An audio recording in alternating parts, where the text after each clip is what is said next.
Assalamualaikum warahmatullahi wabarakatuh. Bismillahirrahmanirrahim. Subhanalladzi asra bi 'abdihi lailan. Kula terangno saking mulai asbabun nuzul. Rata-rata ulama itu berpendapat bahwa asal mula Isra itu sebagai hiburan. Hiburan dari Tuhan, ya Allah nyukani pelipur larang niku saat Nabi ngalami dua kesusahan. Itu periode Mekah itu periode tersulit Nabi karena beliau itu sudah minoritas, kaum minoritas kecil, miskin, terus pendukungnya tidak ada. Satu-satunya yang menggaransi, yang menjamin Nabi tidak dibunuh itu karena beliau dilindungi oleh sinten pamanipun, sinten Abu Thalib. Dan termasuk lagi secara kasta sosial ekonomi beliau tinggi karena punya istri yang saudagar kaya, ku Sayyidah Khadijah. Tapi ternyata orang yang selama ini benar-benar di belakang Nabi, baik secara materi maupun moral, sing entek-entekan berjuang, ternyata wafat. Khadijah Abu Thalib wafat. Terus dikenal tahun itu tahun Amul Husni, tahun kesusahan. Sudah gitu niki sing termasuk ilmiah. Sudah gitu secara ilmiah psikologis kejiwaan Nabi terguncang. Niki rungokno tenan niki ngaji. Terguncang itu karena secara mitos, keyakinan tiang Arab niku pun kadung kedikte embek keyakinan yang ditanamkan ulama-ulama Yahudi dan Nasrani. Kalau baleni malih kafir Mekah itu orang-orang bodoh, orang-orang nggak terpelajar. Mereka itu punya satu mitos, satu keyakinan yang ditanamkan oleh tokoh-tokoh intelektual Yahudi maupun Nasrani. Apa keyakinan itu? Bahwa kenabian itu yang paling mungkin kalau orang itu dari turunan Bani Israel. Orang mungkin Nabi kok ora turunane wong Yahudi atau wong Nasrani. Sehingga ketika Nabi mendakwahkan diri sebagai Nabi, mereka bilang antakulu innama unzilal kitabu ala ta'ifatain min qablina. Nak jenenge wahyu harus tidak jauh-jauh sangka turunan-turunan Yahudi. Sebab itu banyak cerita di Quran, cerita konsultasi tiang kafir Mekah pada tokoh-tokoh Yahudi.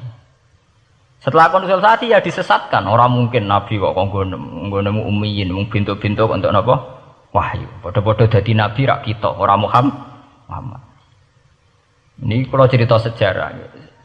Sehingga saat Nabi ngaku Nabi, niku kayak sudah jadi mitos. Nabi itu tidak boleh jauh-jauh dari Palestina. Karena Nabi Ibrahim orang Palestina, Nabi Isa orang Palestina, Yahya Zakaria juga orang Palestina, Nabi Musa juga orang Palestina. Semuanya itu tidak jauh-jauh dari komunitas Baitul Aqsa. Ini ku masjid Baitul Maqdis atau Baitul Muqaddas. Lah itu wong kafir pinter, saking kepengen nyudutno Nabi Muhammad itu sampai Nabi mesti ning Palestina, ya mesti roh cerita-ceritane Nabi ning Palestina. Lah kowe apa tau roh Palestina? Setelah kau detail-detail, nak kau pancen roh itu pintu masjid ning Palestina Baitul Aqsa jumlahnya piro, terus madepe ning ndi wae. Jadi bahwa Nabi ngeklaim diri sebagai Nabi yang bisa membaca malakutas samawati, baca alam-alam gaib, niku dites nak iso tenan. Saiki aku takok jumlah pintu Baitul Maqdis piro. Niki peringatan kangge santri-santri bahwa semua Nabi itu di luar dites fisik. Artinya zaman Nabi sholat ning masjid kayak teletong unta terus disiksa Abu Jahal itu hanya ujian-ujian fisik. Tapi di luar itu sebetulnya Nabi juga mengalami ujian-ujian intelektual. Ya kayak cerita-cerita di hadis Sahih, Nabi itu sering didatangi orang Yahudi ditanya, saya punya 5 pertanyaan. Yang tahu itu hanya Nabi. Kalau kamu bisa jawab ya Nabi, kalau tidak ya tidak Nabi. Termasuk takokane, apa pertama yang dimakan ahli jannah saat masuk surga? Kok aneh-aneh. Terus kenapa anak itu kok kadang mirip bapaknya, mirip ibunya? So kok aneh-aneh. Dan itu berlanjut terus sampai Nabi di periode Madinah. Nah sebab itu Nabi itu secara intelektual itu diasah Tuhan lewat proses Isra.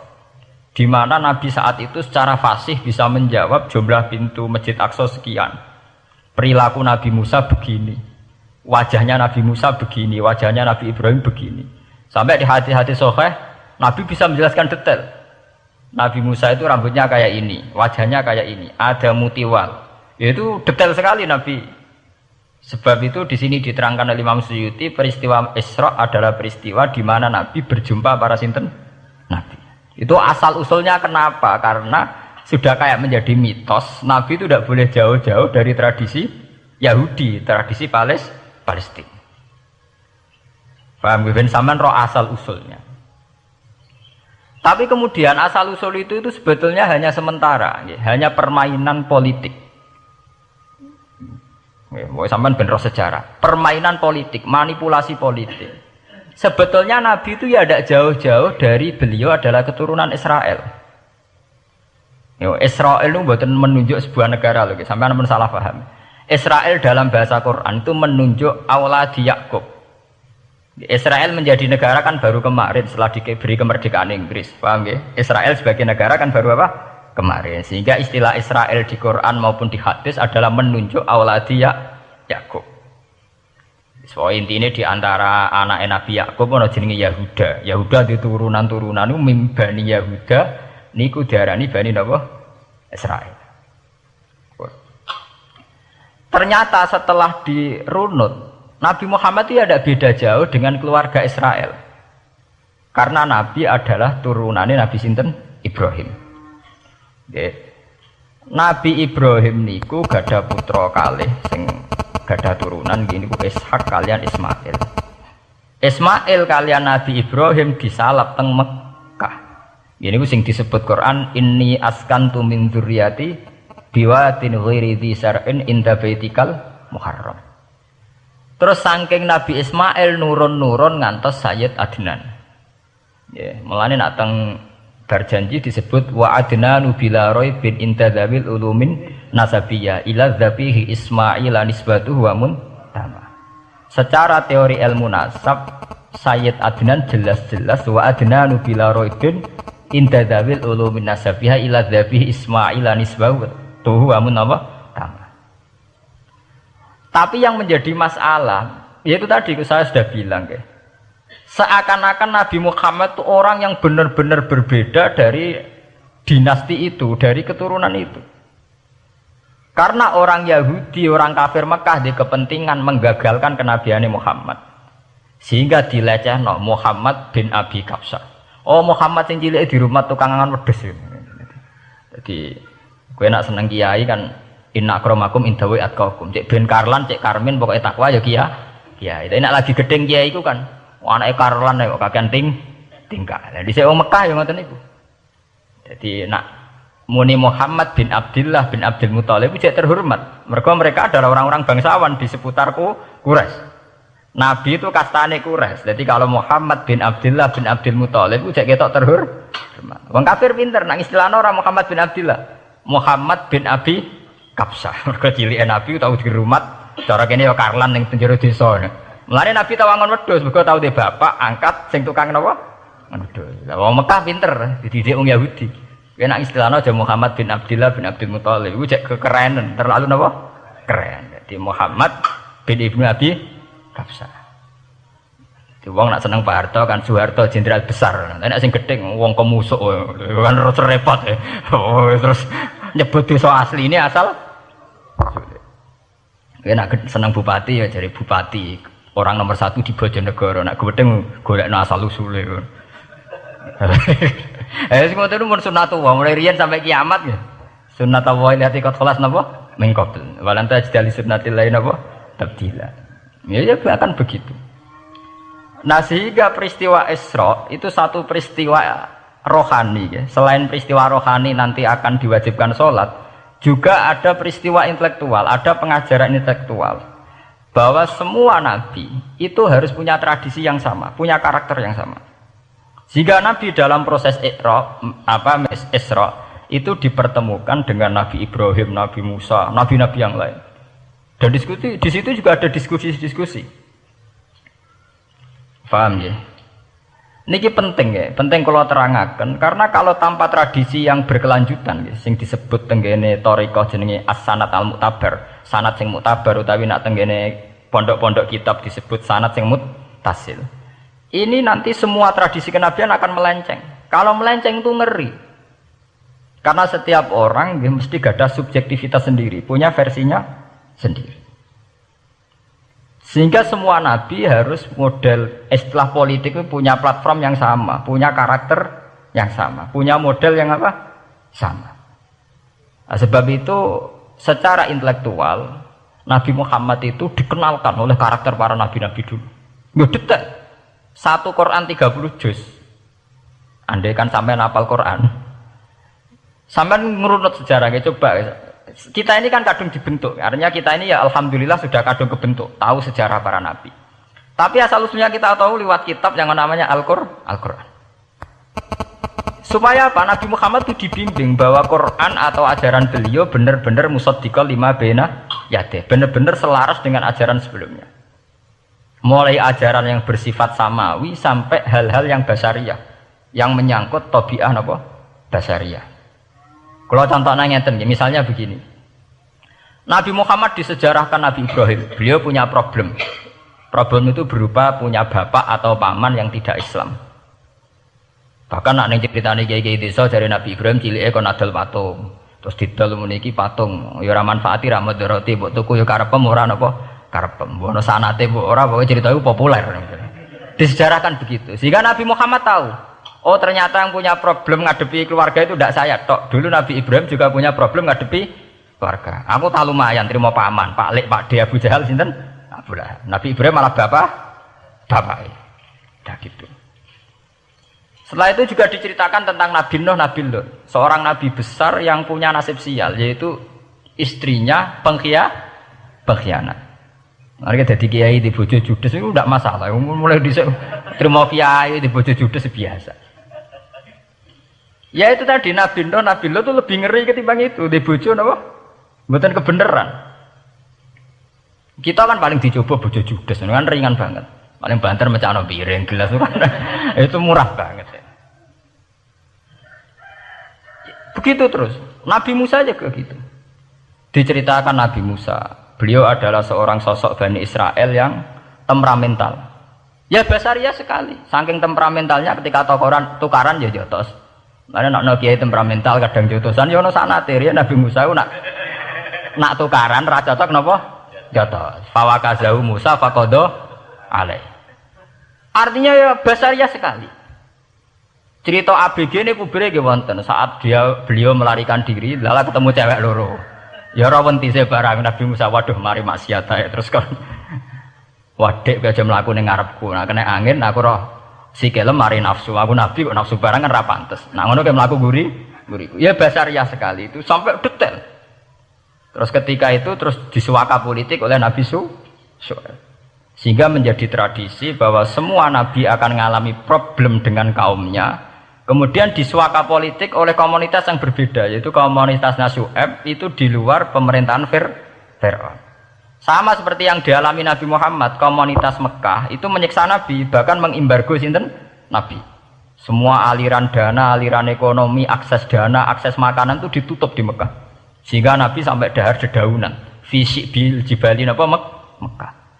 Tapi beliau diselamatkan oleh sahabat Ansor yang terpisah dari komunitas Ahlu Mekah. Itu mirip ceritanya Nabi Musa yang diselamatkan Nabi Syuaib yang terpisah total dari komunitas Fir'aun. Ini penting kalau ulang temriki sehingga karakter-karakter kenabian itu tidak rubah. Karakternya sama. Sehingga setelah kita mengenali karakter para nabi, kita mudah sekali mengenali nabi palsu. Paham ya? Mengenai kalau nabi palsu paling seneng musodek, ketara palsune. Lah sing repot sing ora ketara, mergo jenenge Ahmad. Ahmad Muhammad tak mirip. Mulane nek kowe dijeneng supaya ora aku nabi jenengno Kartolo. Mergo nek Ahmad bin Gulam ora jenenge Ahmad. Ana terkenal nabi nek ora jenenge Muhammad utawa napa? Ahmad. Mulane Ahmad bin Gulam pas ngaku nabi pengaruhe gede mergo mirip.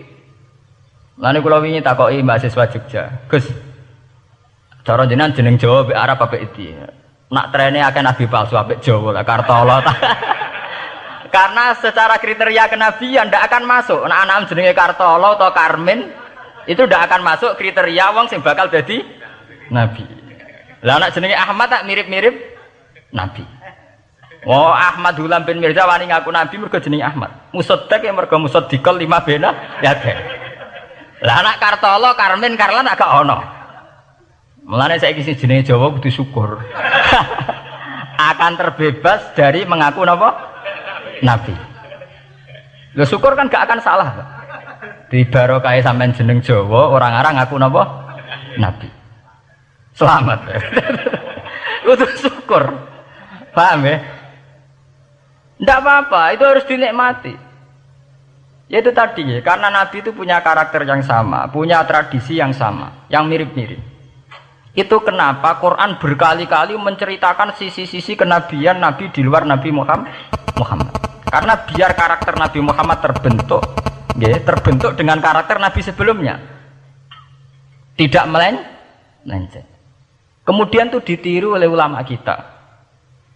Kita punya guru, guru punya guru lagi, punya tradisi yang sama. Nak mulang kudu istiqomah, santri loro lah kudu diulang.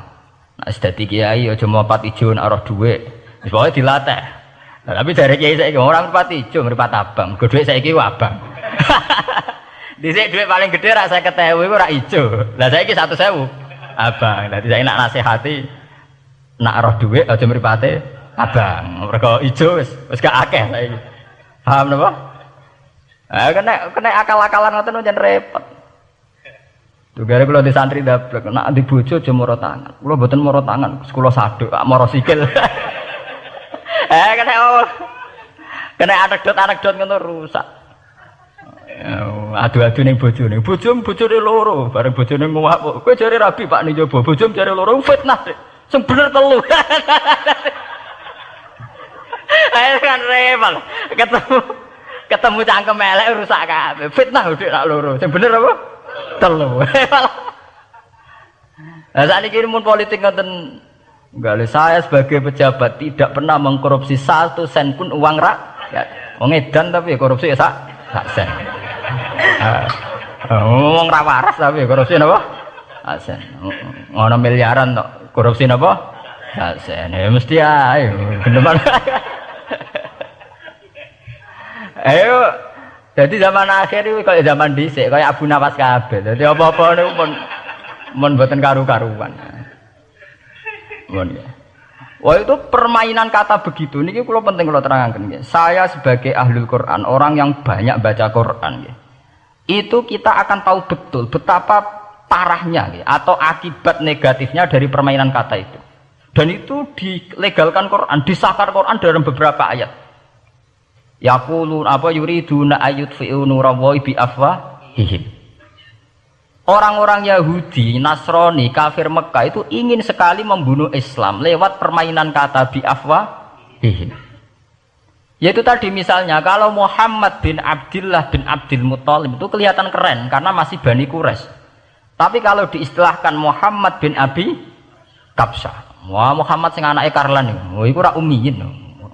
Balik dadi wong alim terus diistilahno bapakmu sing cilike iku angon wedhus. Ya terus repot terus ajur kah? Kabeh. Itu biafahim.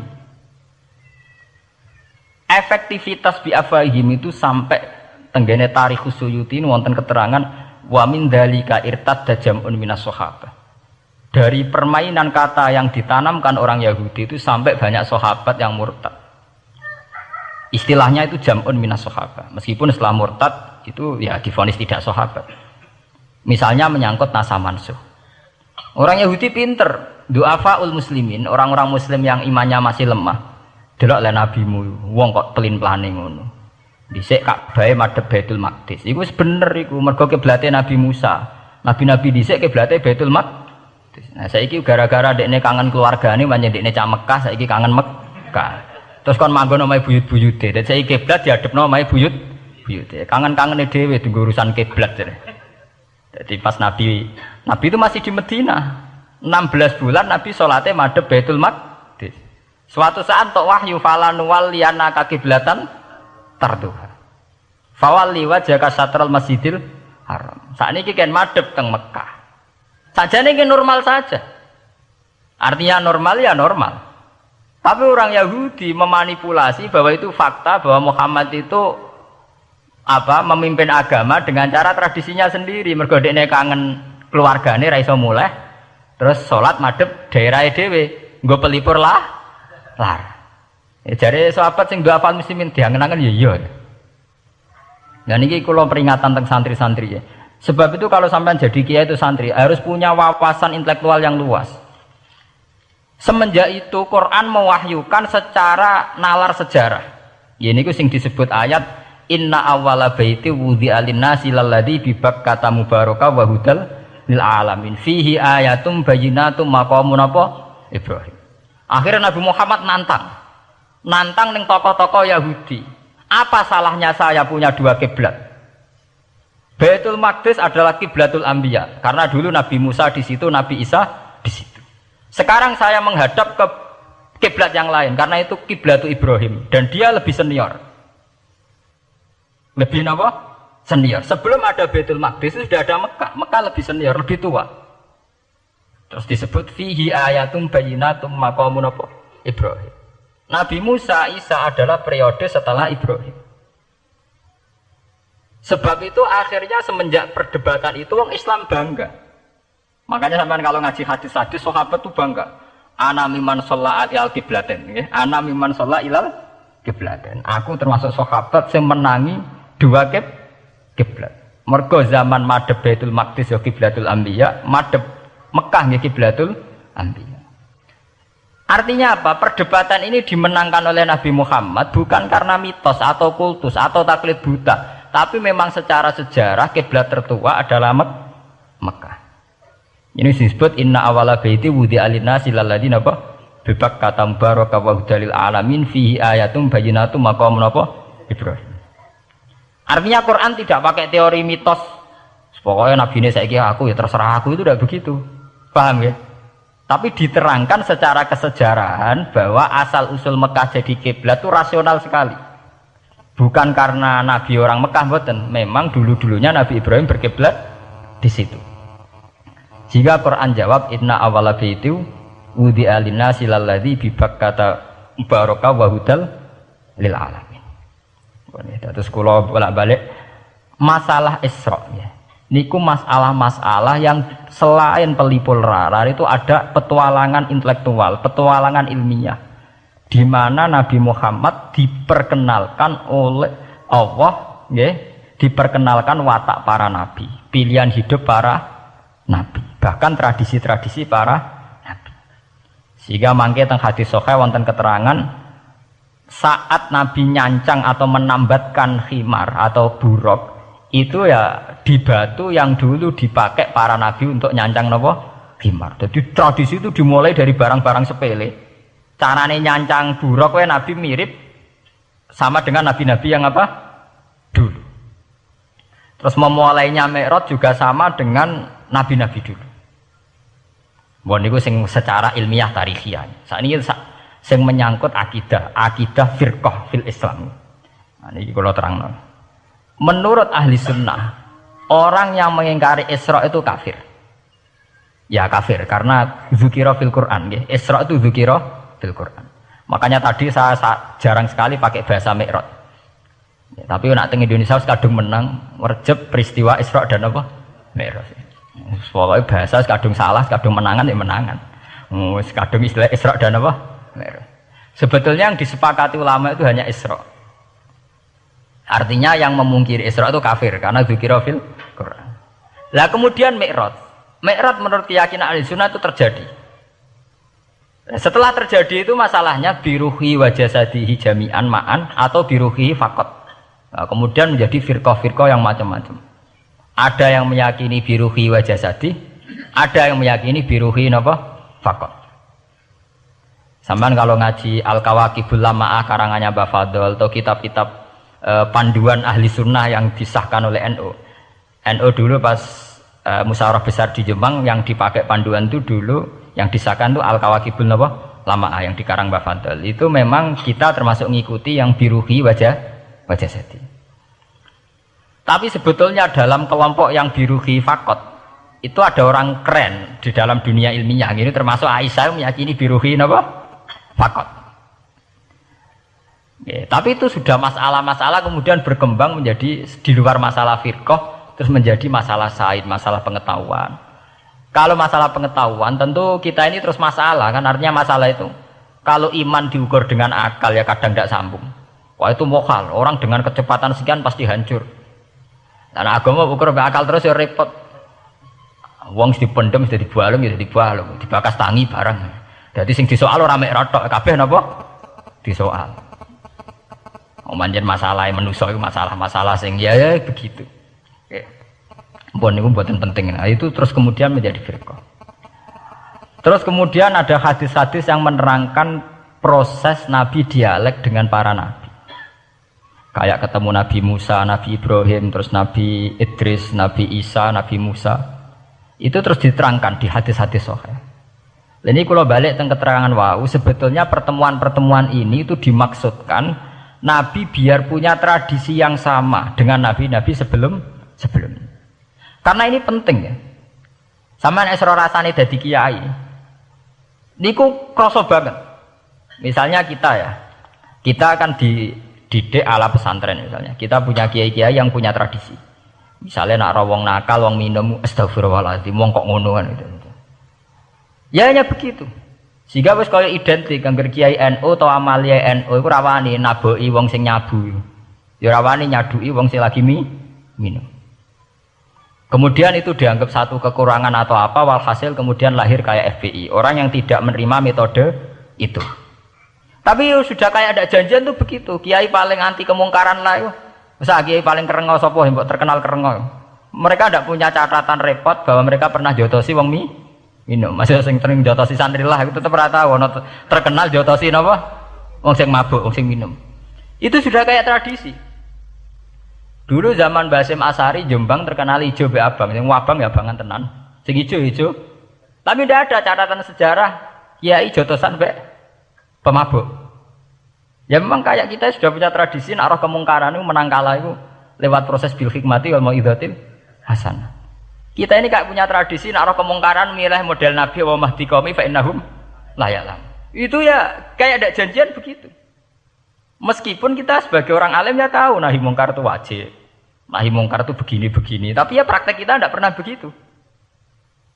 Kalau di Timur Tengah kebalikan. Mana ada terima karuan wong nakal. Podo soleh beda aliran halal dibunuh. Sehingga wong Sunni yo ngalalo darah wong Syiah nggih ngalalo darah napa? Wong Sunni. Ya sudah kayak tradisi. Sampai nak maca kitab fikih khas Arab. Mau biasa muni wong ngene iku muhaddarun damu. Padahal ya wong soleh, wong Islam di mazhab apa ini disebut darun apa? Damu. Sehingga kita itu tadi, kita punya tradisi.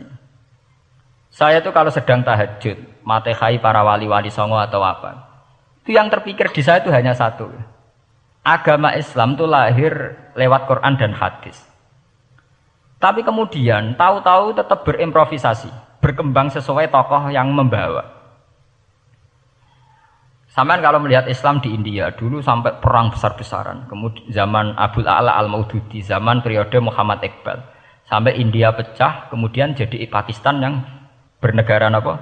Islam, karena banyak konseptor Islam yang tidak setuju negara sekuler. Akhirnya mereka misah jadi negara Islam Pakistan. Kemudian Timur Tengah juga begitu. Karena Timur Tengah sudah Islam semua, masalahnya itu diislamkan ala Sunni atau ala Syiah. Iran menjelma sebagai aliran Syiah. Yang Sunni dianggap sesat, halal darai. Irak zaman Saddam Hussein pemerintahan Sunni. Sing Syiah dibantai sehingga wong Kurdi do mati. Era Saddam keok gentenan Saddam sing di. Makanya kalau saya ngaji di Jogja, seminar di Jogja bilang, kita ini harus bersyukur. Kita ini punya tradisi konflik yang terbaik di dunia. Kita ini punya tradisi konflik yang terbaik di dunia. Sampai nak Isra Ikhwanil Muslimin teng Mesir, Badan Intelijen Nasional atau Badan Stabilitas Nasional, Bakor Setanas itu harus terima kasih sama tradisi tokoh-tokoh Islam di Indonesia. Lepas dari kita setuju tidak setuju itu terserah. Tapi kita punya tradisi konflik yang paling baik di dunia. Kurang bencinya Gus Dur sama FPI atau FPI sama Gus Dur. Paling mereka ya adu statement di depan wartawan. Itu bagus sekali. Cara nang Arab wis tembak-tembakan. Kita punya sejarah. Secara pesantren saya itu punya sejarah panjang. Zaman Mbah Imam beda dengan Mbah Zubair, zaman Kiai Memun beda dengan Kiai yang lain. Paling adu statement saat ada tamu itu paling bagus. Kita punya tradisi konflik paling bagus di dunia. Kayak apa mangkelnya orang NU saat Gus Dur diimpis, dipecat. Tapi habis itu ya sering seminar ketemu Amin Rais. Ya mereka adu polemik, ini tidak konstitusional, ini apa. Gus Dur nggak jurus dekret. Sing sitok nggak jurus sidang mewah, nak kurang serem sidang istimewa dilawan sidang luar biasa. Pokoknya agak istilah sing serem-serem. Tapi tidak saling bunuh loh, sampean harus syukur loh. Selama ini orang awam sering bilang, loh kiai kok tukaran. Sampean bandingkan di Timur Tengah, jenenge tukaran mesti tahdiruddak. Para polisi, para badan intelijen, para yang menjaga stabilitas negara ini harus terima kasih sama tradisi tokoh-tokoh Indonesia.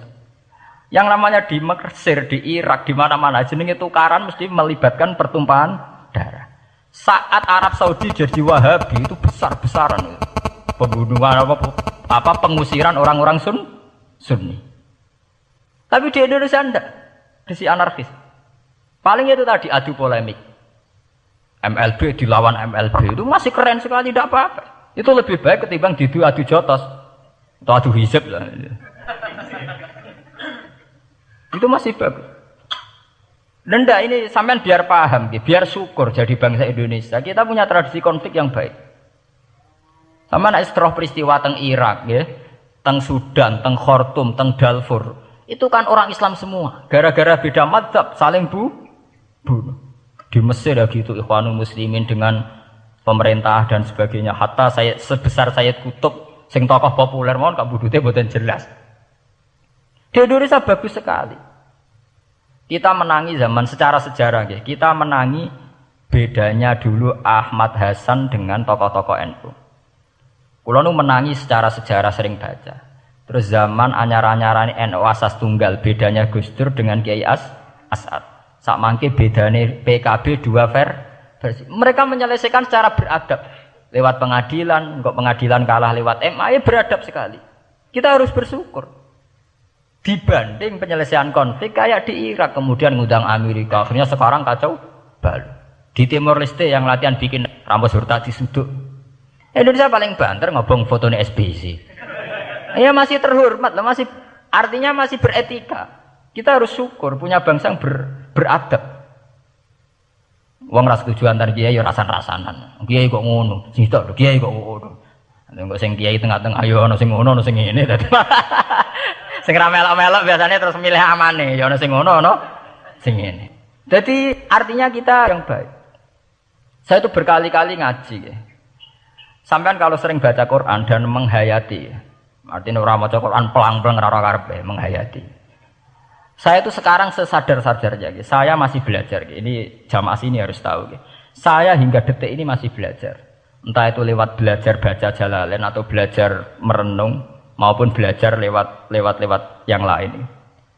Quran itu dulu ya sering nyebut begitu itu saya tidak paham. Sekarang itu saya paham, tambah paham. Misalnya di juz 4 ada istilah ikhwanan. Orang mukmin disuruh ingat peristiwa-peristiwa yang dulu saling kuntum a'daan fa'allafa baina qulubikum fa asbahtum bi ni'matihi napa ikhwanan. Dulu kamu bermusuh-musuhan yaitu antara kelompok Aus dan Khazraj. Gara-gara barokatul Islam sekarang kamu menjadi ikhwanan, menjadi bersaudara.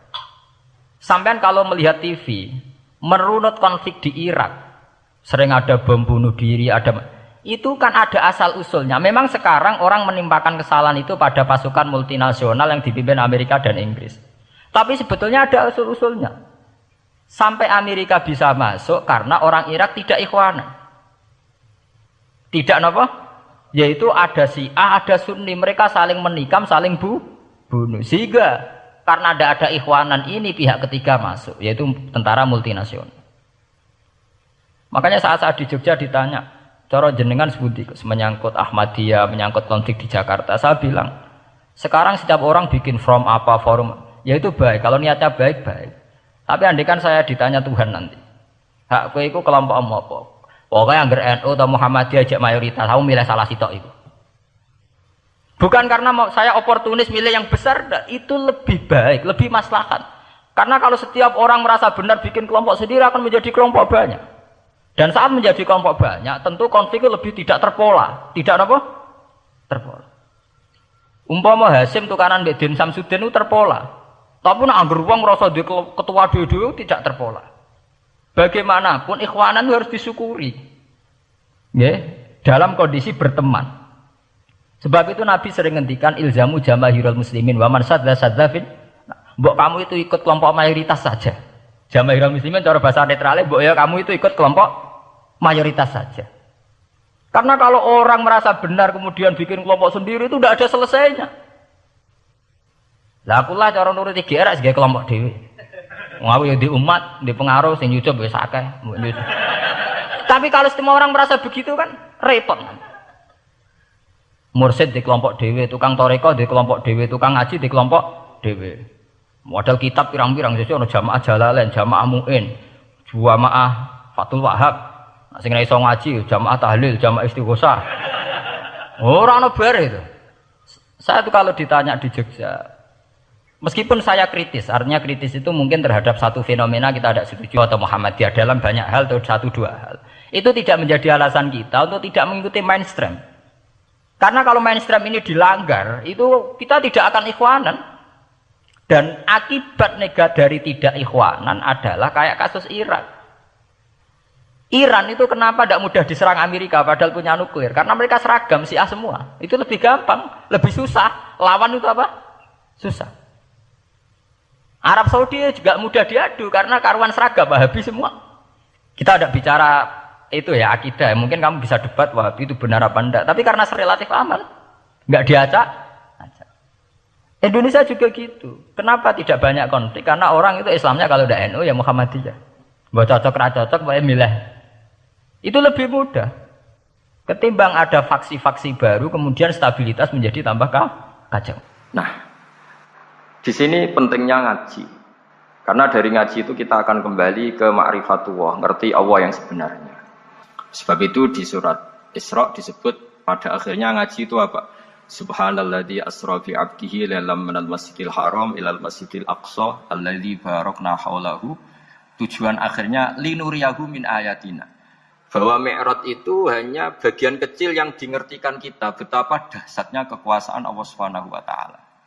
Betapa tidak terbatasnya kemampuan dan kebisaan dan kudrahnya Allah Subhanahu wa taala. Makanya masih dikatakan min ayatina itu masih sebagian kecil dari ayat-ayatku kata Allah. Lalu dalam surat Kahfi diterangkan, ketika orang kagum dengan Ashabul Kahfi yang bisa hidup, tidur dalam keadaan hidup 309 tahun, atau Masehinya 300 tahun, kalau Hijriahnya 309 tahun. Itu mungkin kalau kita ilmuwan, ahli baksil ya, atau ahli apalah, itu mungkin lebih kagum tentang nyamuk. Saya berkali-kali bilang, andaikan kita sepakar-pakarnya, terus disuruh bikin nyamuk itu. Nggak usah bikin nyata hidup, bikin patungnya saja. Nyamuk itu sekecil itu. Kemudian punya jantung, jantungnya punya urat. Uratnya punya kuman, kumannya juga punya urat. Bayangkan saja sudah tidak bisa. Sehingga ketika orang tak kagum sama Ashabul Kahfi, kata Allah, Am hasibta anna ashabal kahfi warraqimi kanu min ayatina ajaba. Apa kamu kagum tentang Ashabul Kahfi dan batu-batu yang dipahat di situ? Bukankah dalam kekuasaan kami ada yang selalu menakjubkan? Artinya, andaikan kita ilmuwan tentang embriologi, tentang hewan, tentang kuman, mungkin cerita tentang nyamuk itu lebih dahsyat ketimbang tidurnya Ashabul Kahfi yang 309 tahun. Karena kemampuan Allah menciptakan nyamuk yang kecil, sangat kecil, super kecil. Kemudian kecil itu ya punya jantung tentu lebih kecil lagi. Belum uratnya jantung itu. Belum nyamuk juga di dalamnya menyimpan calon-calon keturunannya. Kayak apa kecilnya lagi. Nah, di sini Allah mengingatkan kita, innallaha la yastahi ayyadriba mathalam ma fa'udatan fama faqaha. Allah tidak pernah malu jika dalam menunjukkan kekuasaannya Allah memberi contoh seekor nyamuk. Karena nyamuk ini andaikan kita, tadi saya ulang lagi, andaikan kita ilmuwan yang nekuni itu, strukturnya bisa melihat, bisa nyari pasangan hidupnya, dan bisa hamil, bisa melahirkan, atau bisa menelur, dan sebagainya, dan sebagainya. Maka kita akan kagum sekagum-kagumnya betapa kita di depan kekuasaan Allah Subhanahu wa taala tidak siapa-siapa dan akhirnya kita ikrar-ikrarnya asyhadu alla ilaha illallah bahwa tidak ada kekuasaan selain kekuasaan Allah Subhanahu wa taala. Lalu kenapa nyamuk itu tidak menjadi perhatian publik? Ternyata kita dibodohkan oleh kepentingan kita sendiri karena dari awal kita menganggap nyamuk itu problem penyakit, ya sudah bawaan kita mungkin cari obat supaya bisa membunuh nyamuk itu, atau melihat nyamuk itu sebagai problem, bukan sebagai ayatun min ayatillahi ta'ala, sebagai tanda-tanda kebesaran Allah Subhanahu wa ta'ala. Sehingga akhirnya manusia itu butuh yang namanya mukjizat dahsyat yang mudah dilihat, mudah dirasakan. Akhirnya kita tahu dalam sejarah para nabi, Nabi Musa minta mukjizat laut merah dibelah sehingga bangsa Israel bisa bisa melewati kejaran Fir'aun dan sampai selamat dari kejaran Fir'aun. Nabi Soleh umatnya minta keajaiban yaitu onta keluar dari batu besar dan Nabi Soleh menuruti, akhirnya ada onta yang keluar dari batu besar. Begitu juga nabi-nabi sebelum itu atau setelah itu selalu ada mukjizat yang memang manusia tidak mampu. Nah, kata tidak mampu ini yang semua umat para nabi tidak akan seunggul umat Nabi Muhammad SAW. Karena kita sebagai umat Rasulullah SAW untuk merasa tidak mampu itu tidak harus hal-hal seperti membelah laut. Tidak harus hal-hal seperti unta keluar dari batu. Tidak harus hal-hal yang dahsyat kayak tongkat Nabi Musa menjadi ular besar yang menelan semua sihir-sihirnya Fir'aun.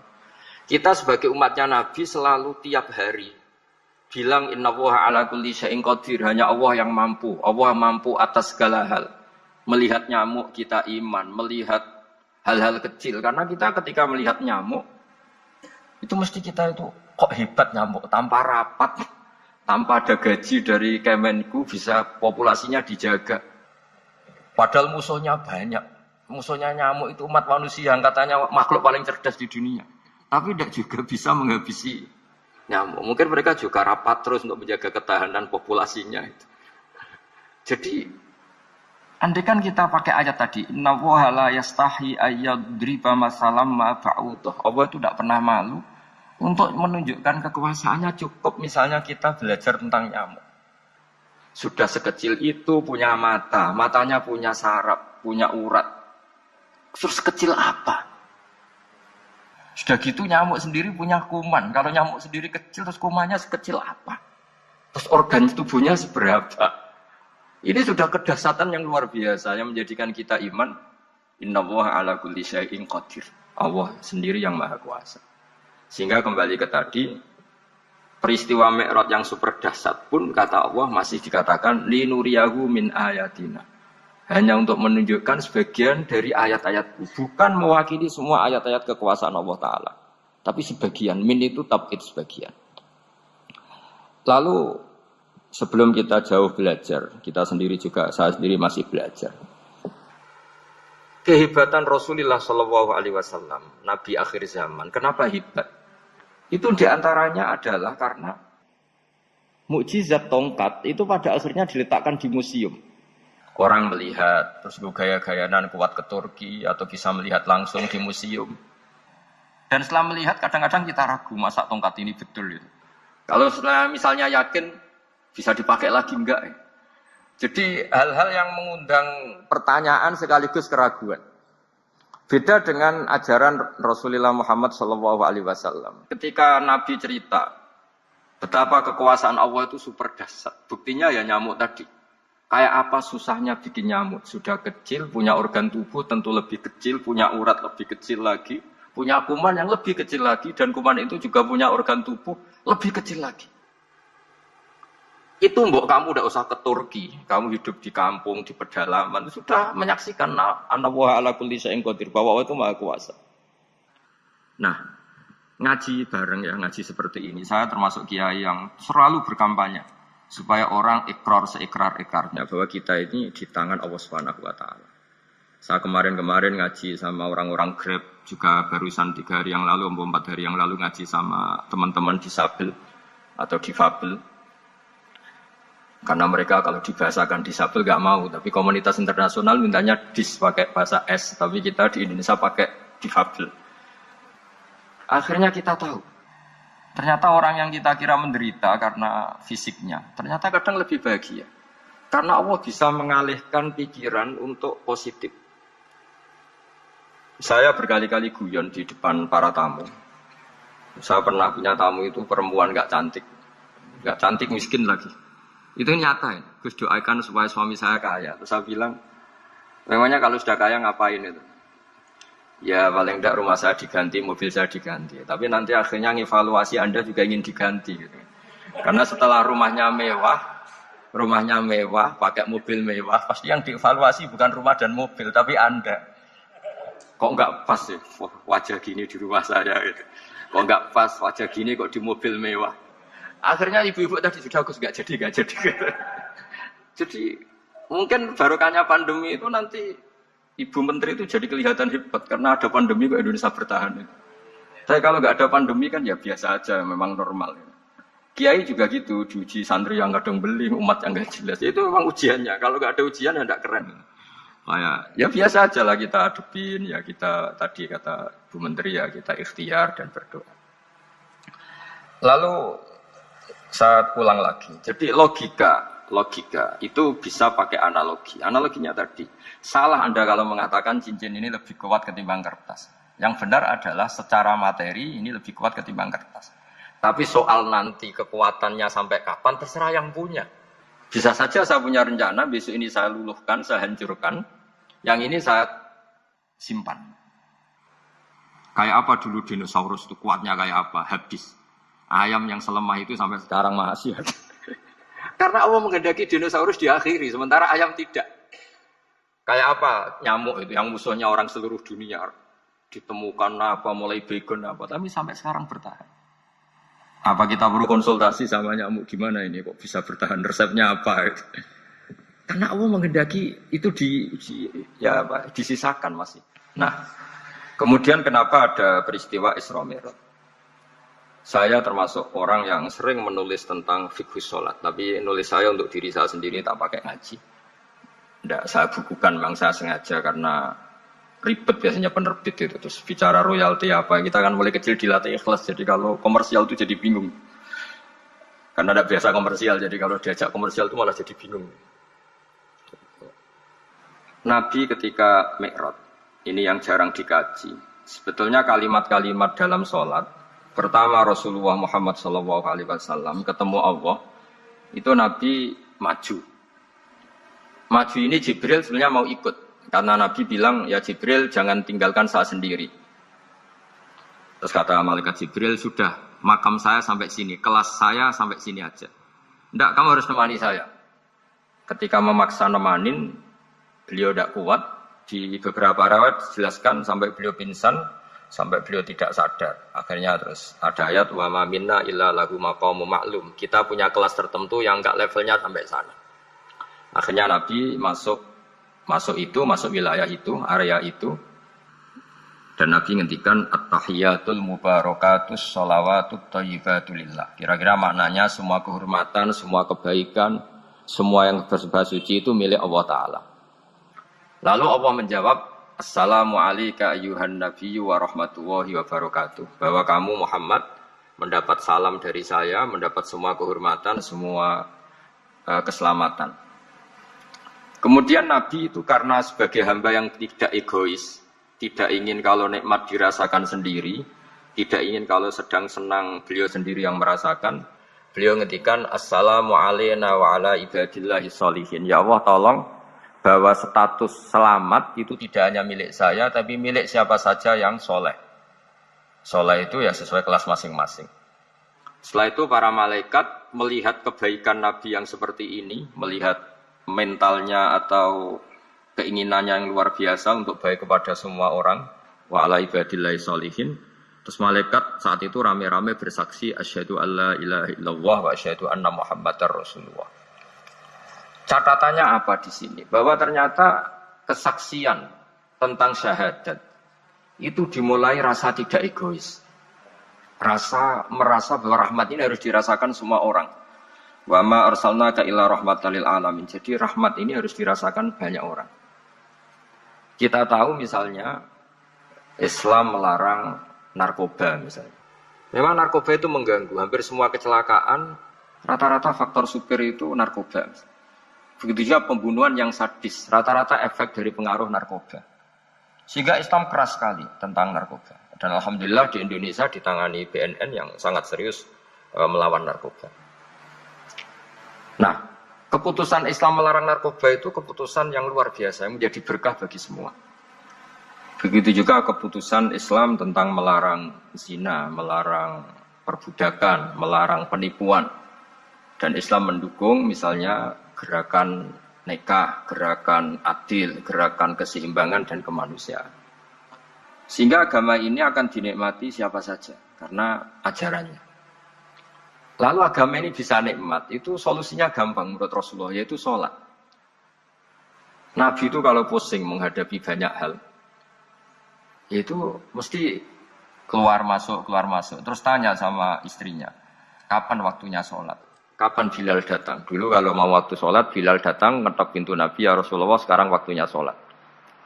Itu Nabi membahasakan sholat itu unik. Ini tentang Mi'raj ya, karena hasilnya ya sholat tadi. Arifna ya Bilal. Arifna itu tolonglah bikin nyaman saya dengan sholat. Sebelum kita belajar sholat secara serius, gampang. Kalau kita misalnya menteri, atau kita ajudan, atau kita apa. Kayak apa asiknya kita kalau ngomong-ngomong sama presiden, bercengkrama dengan presiden, atau dengan menteri, atau dengan kiai, dengan atasan. Sholat itu media di mana kita asik dengan Allah Ta'ala. Kalau kita bisa asik dengan atasan yang manusia, apalagi ini asik dengan Allah Subhanahu wa ta'ala. Sehingga kita harus malu kalau sholat tidak asik. Kita ketemu orang yang kita hormati saja asik, masa ini ketemu Allah Ta'ala tidak asik. Sehingga dulu, bawaannya orang dulu itu kalau sholat, untuk tidak cepat itu harus diperintah. Dulu para nabi, para sahabat kalau sholat itu lama-lama. Sehingga sampai nabi yang turun tangan, wahai para sahabatku, kalau kamu jadi imam jangan lama-lama. Karena dulu semua orang itu penikmat sholat. Sehingga untuk tidak lama itu nunggu diperintah. Kalau kamu jadi imam jangan lama-lama, kasihan makmumnya gitu. Nah sekarang alhamdulillah tanpa dilarang sudah cepat semua. Ini sudah ada kemajuan, ini sudah maju sekali ini. Enggak usah dilarang sudah cepat. Dulu itu saking asiknya orang sholat. Untuk supaya agak cepat itu harus ada perintah dari Nabi. Kalau kamu jadi imam jangan lama-lama. Nah kita kalau sedang pas baiklah, pas waras lah kira-kira gitu. Kalau bahasa orang Pantura, saya ini orang Pantura. Jadi kalau ngomong lebih keras, lebih vulgar. Normalnya orang sholat itu tidak bisa ngakhiri. Normalnya, saya ulang lagi, normalnya orang sholat itu tidak bisa ngakhiri. Karena ketemu zat yang kita cintai. Kita kalau ketemu orang yang kita hormati, yang kita cintai, itu nggak bisa ngakhiri. Misalnya mungkin anak muda, contohnya ketemu pacar, nggak bisa ngakhiri. Kita kangen sama temen, jagung, nggak bisa ngakhiri, karena asik. Nah ini ketemu Allah yang dipuja-puja, dipuji-puji, kemudian cepat ingin ngakhiri. Jadi ini kita agak aneh. Makanya normalnya orang sholat itu tidak bisa ngakhiri. Dan itu normal. Sehingga dulu ketika Sayyidina Umar itu ditikam sama satu benda yang kayak pancing itu. Panah itu kan kayak pancing ya. Jadi kalau masuk cepat tapi nariknya susah. Karena ada grendelnya. Itu tiap ditarik sakit. Dan beliau bilang, nanti setelah saya sholat tarik. Beliau sholat, nyaman. Ditarik itu enggak gerak sama sekali. Karena dia sudah istighraq billah. Sudah nyaman dengan Allah sehingga ditarik itu enggak kerasa. Dulu di daerah sini, masih keluarga kita semua. Ada seorang wali jadi imam masjid. Itu di PHK sama takmirnya. Karena ketika sujud, dia asik terus lama sekali. Sampai 30 menit. Sampai santrinya bilang, mbah, sampun. Setelah itu rapat dihentikan. Ditanya, kenapa mbah sujud begitu? Saya tidak bisa mengakhiri orang nikmati sujud kemudian ingin berhenti. Nah, Sayyid Ali Zainal Abidin yang populer, cucunya Rasulullah SAW, anaknya Sayyid Husain, putranya Sayyid Husain. Itu bapak saya kalau cerita, beliau itu sebetulnya sholat itu hanya ingin 2 rakaat. Setelah sholat 2 rakaat, ya Allah sebagai hadiah nikmat saya sholat 2 rakaat karena asik dengan engkau, saya akan syukur lagi sholat 2 rakaat. Akhirnya ketika nikmati sholat, dia sholat lagi 2 rakaat sampai akhirnya 1000 rakaat. Itu tanpa rasa capek, karena merasa keasikan.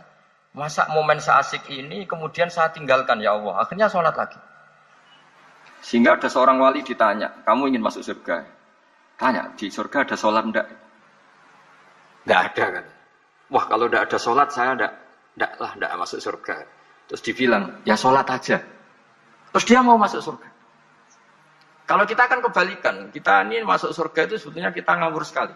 Ngawurnya adalah, masuk surga, enggak ada sholat lagi, enggak ada puasa lagi. Jadi ini kan, kita ini jadi makhluk yang aneh. Jadi kita ini masuk surga senang karena sudah ada kewajiban apa? Sholat. Jadi ini agak aneh. Sesuatu yang menjadikan kita masuk surga, tapi sesuatu yang kita benci setelah masuk surga. Asiklah di surga karena ada sholat. Nah, apapun kondisi kita harus latihan. Harus latihan. Kita entah seberapa kadarnya ingin niru Rasulullah SAW ketika ngendikan wa qurratu aini fi sholat. Nyamanku, hatiku tentram kalau saya pas sholat. Sehingga tadi sudah saya katakan tadi. Dulu itu untuk menghentikan sholat itu susah. Sampai Rasulullah sendiri yang merintahkan, hei para imam kalau sholat jangan lama-lama. Kalau sekarang, andai kan Nabi hidup di zaman sekarang, pasti tidak ada pengumuman itu. Karena semuanya sudah cepat, malah super kilat itu. Ada yang terawih 20 rakaat hanya berapa? 8 menit dulu. Itu kan 7 menit itu. Nah kalau sampean tanya saya, kenapa sholat begitu asik? Yaitu tadi kita diajari analogi. Analogi itu ya kias. Jika kita bisa asik ngomong sama orang yang kita cintai, bisa orang tua, bisa anak, bisa cucu, itu rasanya mengakhiri itu nggak bisa. Karena bawaannya asik. Apalagi ini kita munajat, bercengkrama dengan zat yang kita butuhkan sebelum kita ada, sampai setelah kita ada, sampai setelah kita tidak ada. Kita semua akan hasbunallah wa ni'mal wakil. Sehingga dulu bawaannya orang dulu itu, saya cerita sedikit. Ada orang mau meninggal, namanya Umar bin Abdul Aziz, itu Khomisul Khulafa, orang terkenal akil.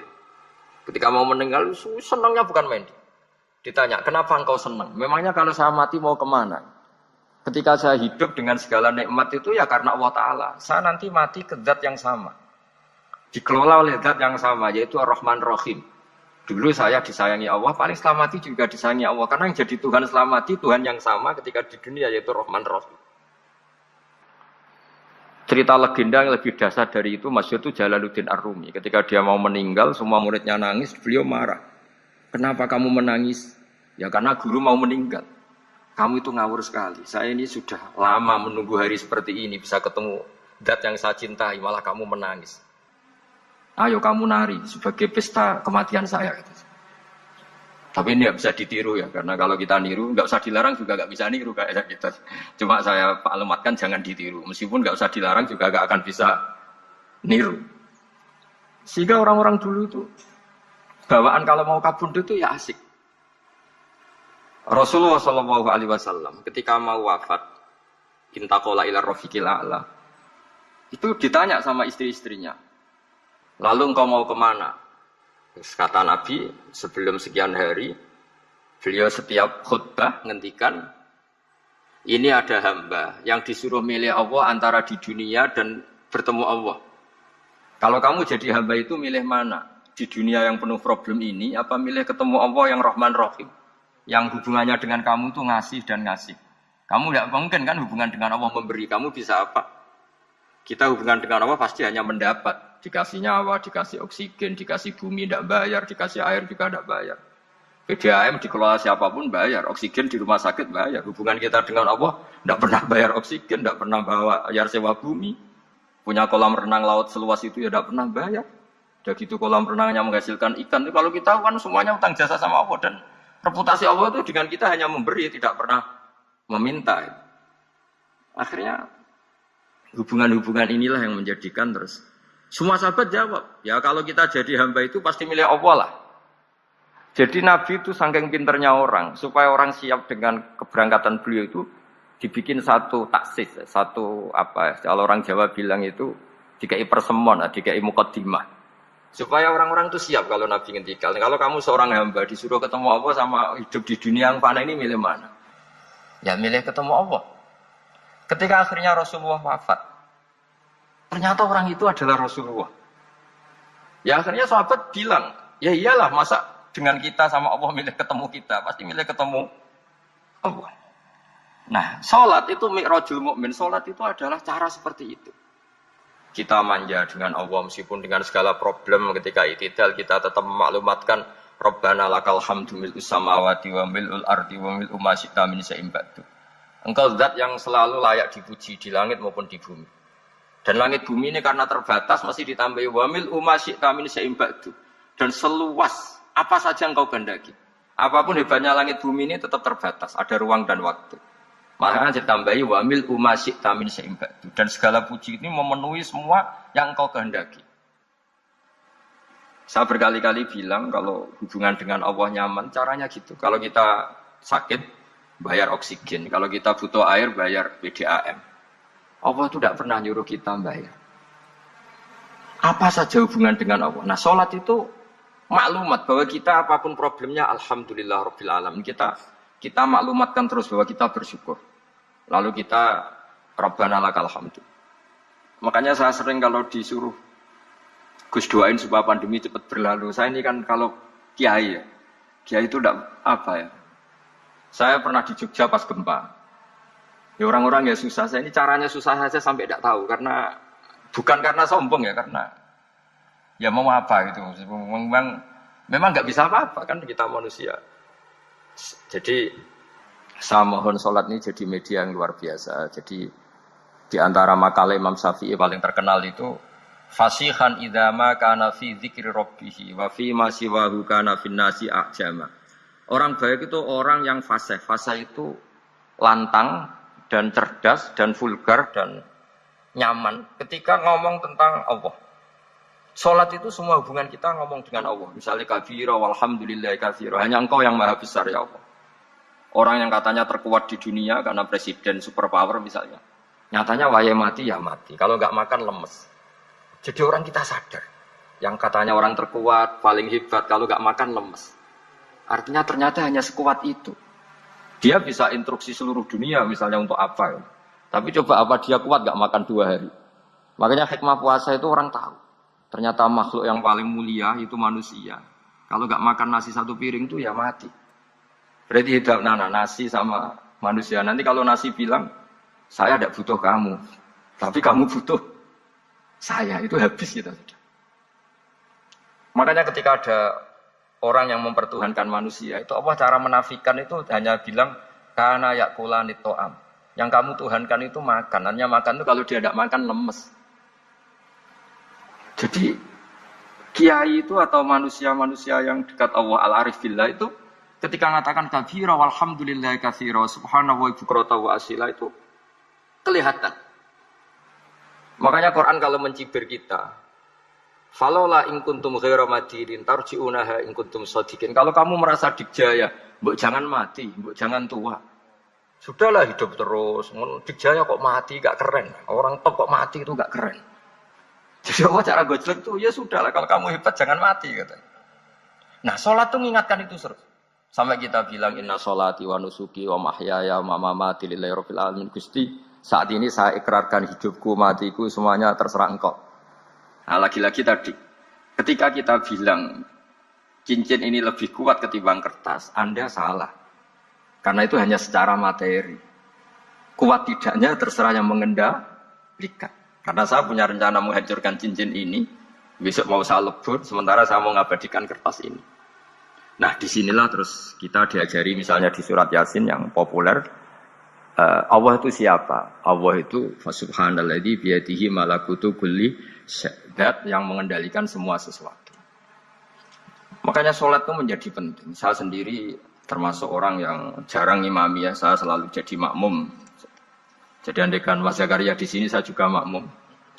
Cuma keren saya kayaknya meskipun saya makmum. Karena saya kalau makmum itu bisa ingat Allah terus. Kalau imam tuh enggak jaga image. Karena malu kan. Misalnya di masjid kementerian terus sholatnya kok cepet nanti dikira enggak Ustadz Futulan itu. Kalau mau lama ternyata banyak urusan jadi banyak berpikir gitu. Tapi alhamdulillah ini barokahnya ngaji terus apa ya? Ya hasilnya Mi'raj itu ya sholat itu. Sholat ini spesial karena tadi saya bayangkan itu di surga gak ada sholat itu ya terus wopo itu gak asik kan. Itu kalau Imam Ghazali itu membarter kita itu begini. Kalau kamu bangga di kasrotin nisa pasangan kamu banyak, itu ayam lebih kuat ketimbang Anda karena 1 hari 1 jam bisa berapa kali. Kalau Anda bangga bisa makan itu kerbau itu makannya lebih banyak. Nah kalau Anda bangga atas pengaruh itu tawon itu Ratu tawon itu pengaruhnya lebih besar ketimbang Anda. Dia diam di rumah tapi anak buahnya loyalnya kayak gitu. Artinya kalau manusia bangga itu apa? Ya dengan sholat tadi. Ini karena satu ibadah yang enggak tertandingi oleh makhluk yang lain. Apalagi dalam sholat itu ada semua gerakan yang mewakili semua ibadahnya malaikat. Malaikat itu ada yang ibadahnya berdiri terus. Ada yang rukuk terus. Ada yang sujud terus. Dan sholat itu mewakili semua itu. Juga mewakili sosial, karena setelah sholat kita bilang Assalamualaikum warahmatullahi wabarakatuh. Bahwa keselamatan ada di kanan dan kiri. Nah, oke ya, itu sakralnya Mi'raj. Tapi di balik Mi'raj itu ada hal-hal yang manusiawi. Dan ini yang terjadi di dunia. Ketika Rasulullah melangkahi makamnya Nabi Musa, makam itu status. Ranking lah kalau dalam bahasa Indonesia itu. Kalau bahasa Indonesia itu ribet, makam itu kuburan. Makanya orang Indonesia sering tanya saya, Gus, makamnya Nabi Ibrahim kok batu? Makam yang dekat Ka'bah itu bukan makam dengan makna kuburan. Itu tempat yang dipakai Nabi Ibrahim membangun apa? Ka'bah. Coro Jawa pancatan itu. Nabi Musa itu gak terima, komplain sama Allah. Ya Allah, ini lebih junior ketimbang saya. Kenapa makamnya melangkahi saya? Ini tidak fair. Jadi di mana-mana manusia itu kalau disalib junior itu ya tidak terima. Ya ada manusianya. Terus ditanya sama malaikat Jibril, kenapa kamu gak terima? Ini orang Israel, kadung ngira saya ini nabi paling top. Ini kalau sampai konangan saya kalah sama Muhammad tuh malu saya kata. Jadi artinya ya ada sisi manusia. Itu ada kitabnya saya. Terus, ya tapi memang Nabi Muhammad lebih top ketimbang kamu. Memang dia nabi pilihan, Sayyidul Awalin wal Akhirin. Oke, kalau saya kalah dengan dia gak apa-apa. Tapi umatnya jangan ya. Maksudnya umatnya bangsa Israel harus lebih top ketimbang kita. Makanya orang Israel sampai sekarang begitu itu ya memang ada sanatnya. Gak mau kalah. Karena usulnya Nabi Musa memang gak boleh kalah. Terus kata Allah, ya tidak bisa. Memang yang paling top tetap umatnya Muhammad, bukan umat kamu. Tetap kamu kalah. Sehingga setelah kalah dan menang itu kita terus tidak tahu. Misalnya begini ya, penemu komputer atau penemu mobil sama yang beli mobil itu hebat mana? Kalau bicara keilmuan ya hebat penemunya. Tapi kalau bicara kapitalistik, sudah bikinkan mobil yang mewah gini-gini, nanti tanggal ini jadi ya. Hebat mana yang nyuruh sama yang disuruh? Kalau logikanya pakai gitu. Hebat mana yang nyuruh sama yang disuruh? Artinya kamu milih jadi mana? Penemu mobil, hebat kan? Tapi terus sama orang kaya diminta, bikinkan ini, speknya seperti ini, selesai gini. Hebat mana? Nyuruh sama disuruh? Menyuruh. Tapi yang nyuruh tidak bisa bikin mobil, yang disuruh bisa. Pinter mana? Pinter yang disuruh. Tapi pertanyaannya, wong bisa nyuruh ngapain bikin sendiri? Pinter mana? Ini mohon maaf karena di sini banyak orang nggak jelas-jelas juga. Artinya terus subjektivitas manusia ini tetap ada gitu. Kalau bisa beli ngapain bikin gitu. Tapi kalau bisa bikin ngapain beli. Nah mungkin perdebatan di kementerian atau di yayasan atau di kampung-kampung atau di apa mesti begitu. Dan itu di Mi'raj juga digambarkan. Digambarkan bahwa antar nabi ini ya ada kompetisi. Wa fi dzalika falyatanafasil mutanafisun. Tapi bedanya nabi dengan kita itu satu. Nabi itu kalau keliru dengan tanda petik, Nabi itu kalau keliru itu jadi berkah. Itu bedanya kita. Kalau kita keliru kan keliru betul. Kalau Nabi itu tidak kelirunya itu jadi berkah. Ini saya punya dua contoh kalau boleh dibahasakan ya kekeliruan Nabi atau dengan tanda kutip kekeliruan Nabi. Tapi saya ulang lagi dengan tanda kutip. Nabi Musa itu ketika Nabi Muhammad ditanya, kenapa kamu dipanggil jauh-jauh? Disuruh sholat 50 rakaat. Nabi Ibrahim tidak komplain, karena beliau Nabi yang baik. Semua Nabi tidak komplain, kecuali Nabi Musa. Kata Nabi Musa, jangan Muhammad, kebanyakan itu. Bilang ke Allah supaya didiskon. Nabi kembali sama Allah, ya sudah tak kurangi 5. Turun lagi, masih berapa? 45. Masih kurang. Itu sampai 9 kali, akhirnya terkurangi berapa? 45 rakaat. Itu Nabi Musa masih bilang, udah minta lagi keringanan. Itu kalau diruti, nggak jadi sholat kan? Kalau satu lagi kan masih terus hilang gitu kewajiban sholat. Nah, Nabi Musa sebetulnya itu bukan karena kasihan kita. Bukan. Dia nggak empati dengan kita. Beliau nggak empati sama kita. Tapi gara-gara Muhammad, umatku yang lebih kuat, lebih ganteng aja nggak mampu melakukan sholat 50 rakaat. Apalagi umatmu. Dia memang orang Israel kan ganteng-ganteng, kuat-kuat. Jadi dia pede. Umatku yang lebih keren, lebih ganteng saja gak kuat, apalagi umatmu. Jadi sebetulnya dia minta keringanan itu karena corong Jawa ngeprekno kita, menyepelekan kita bahwa makanya saya ingin memberitahu Nabi Musa kalau ada umatnya Rasulullah namanya Sayyid Ali Zainal Abidin yang satu hari sholat 1000 rakaat. Jadi nanti kalau ketemu Nabi Musa, ini 50 aja, ini kuatnya malah 1000. Nah akhirnya, tapi barokahnya Nabi Musa yang sentimen ini, sholat gak jadi 50 tapi 5. Itu bedanya Nabi sama kita. Ada contoh yang lebih ekstrim, kelirunya Nabi itu Nabi Yunus. Nabi Yunus, tapi keliru yang barokah, saya ulang lagi. Nabi Yunus itu memaklumatkan ke masyarakatnya, nanti itu kalau kamu tidak nurut sama saya ada adab. Anggap saja adab itu hari Kamis. Besok hari apa ini? Besok hari Kamis ya? Besok hari apa? Lupa hari itu. Rebu apa Kamis? Besok. Lupa hari. Kata Nabi Yunus, 3 hari lagi akan ada azab. Tapi kurang 2 hari, kurang sehari umatnya masih dalam kemungkaran, dalam kemaksiatan, masih hura-hura. Akhirnya Nabi Yunus bilang, sudah ini tinggal sehari itu mau ada azab. Tapi mereka tetap hura-hura.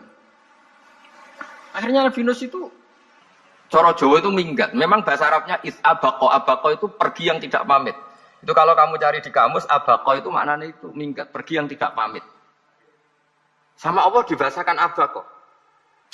Wong ra bener kabeh, sudahlah tak tinggalkan. Setelah ditinggalkan Nabi Musa disalahkan sama Allah. Kamu itu nabi tidak diperintah hijrah kok. Hijrah. Syaratnya nabi kan mengambil keputusan apa saja berdasar wahyu. Tapi tanpa ada perintah wahyu, dia tetap keluar dari kampungnya itu. Keluar sama Allah disalahkan. Wong Nabi kok minggat.